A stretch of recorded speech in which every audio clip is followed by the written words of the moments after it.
को जलील कर रहे हैं, सारी रात ड्यूटी करके आए और ये देखें उनका सामान बाहर पड़ा हुआ है और ये जलील कर रहे हैं। सारी रात ड्यूटी की है और सारा दिन जलील कर रहे हैं। सामान उठा के बाहर फेंक दिया।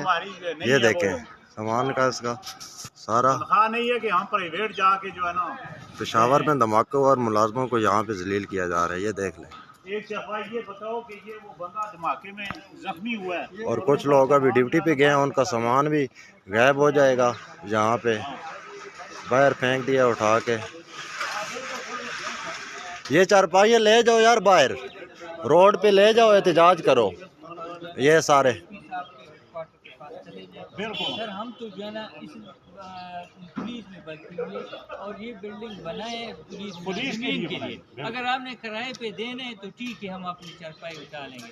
अगर किराए पे नहीं है तो जो है ना ये सरकारी बिल्डिंग है सर, मेहरबानी होगी। अभी हम किधर